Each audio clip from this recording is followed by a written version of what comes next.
acid is also part of that. Exhibit 619 is certified 35 food-grade hydrogen peroxide, which is half full. Exhibit 362, 2 containers of 121 fluid ounces each of great value bleach. Exhibit 363, pure baking soda, 13.5 pounds and 1 gallon of Transchem muriatic acid. Muriatic acid causes severe burns. Inhaling can burn nose and lung lining, also cause irreversible eye damage and blindness. And then Exhibit 625 is certified 35 food-grade hydrogen peroxide. Your Honor, my concerns are twofold. Number one, as you mentioned, we have exhibits in that vault which go back to the 1970s.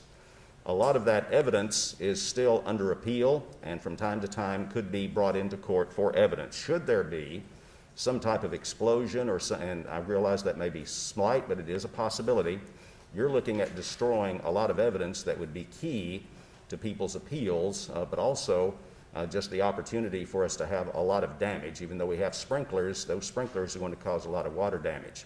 We also have ammunition that is stored there, and so any type of explosion is going to create even more problems. The second concern I have is our employee health and safety.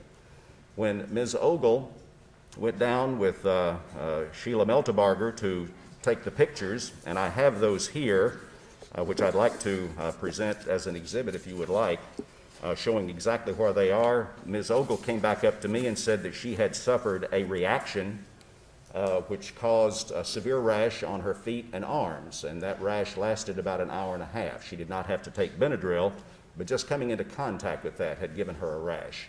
So I'm at the point now to where I really don't feel I can send anyone down there until we take care of this. I also talked with Jane Burritt, who is, she's here, with the Public Building Authority. She has tremendous concerns about gasoline being in there as well as these others. I might also mention that one of the hydrogen peroxide things are already leaking, and so we've had to take care of that.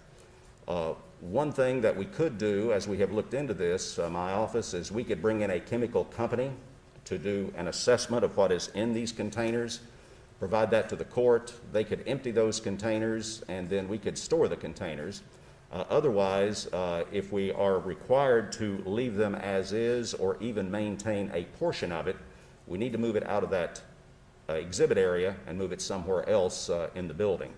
And so I appreciate the opportunity, Your Honor, of bringing this forward. Thank you, Mr. Hammond. I may have missed, do we have 7 or 8? Is there any questions? 1, 2, 3, 4, 5. I have 7. So it's 457, 615, 616, 619, 362, 363, and 625. Right? Yes, Your Honor. Gerald, do you have any questions, Mr. Hammond? No, Your Honor. I apologize for putting us in this situation. Yeah, all right. Ms. Burr, thank you so much for being here. Is there anything you'd like to say to the court?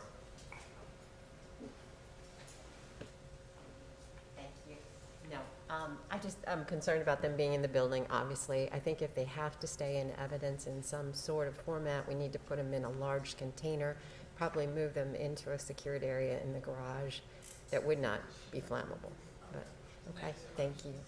And Mr. Hammond, I'm sorry, I did think of a question to ask you. You talked about having a chemical company in to assess that. What do you imagine that would entail? From what I understand, a chemical company could come in and do a chemical assay. What they would do is they would examine the contents of each of these exhibits. They would prepare for the court exactly what is in those containers, the chemical makeup, and that type of thing. And then if it was okay with the court, we could even ask them to empty those, and we could maintain the containers, but that's an option for the court to consider.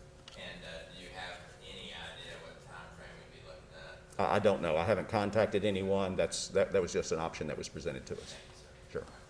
General Nacios, would you like to be heard?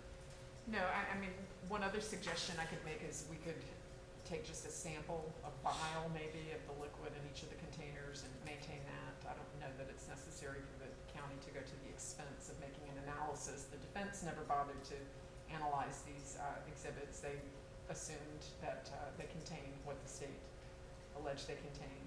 Given the nature of the bodies that were found at the scene, it's obvious that some caustic acidic substance was used. So that's my position. Thank you. Mr. Halstead, what do you say? Yes, Your Honor. Our concern was simply that Mr. Guy will be appealing and hoping for a retrial in this matter, and so he did not want to give up any rights by agreeing that something could be disposed of, but then maybe it becomes critical at trial, what was in that, at a new trial, and yet we've allowed it to be disposed. So that was our position in not being able to agree to just automatically dispose of the chemicals. Thanks. All right, well,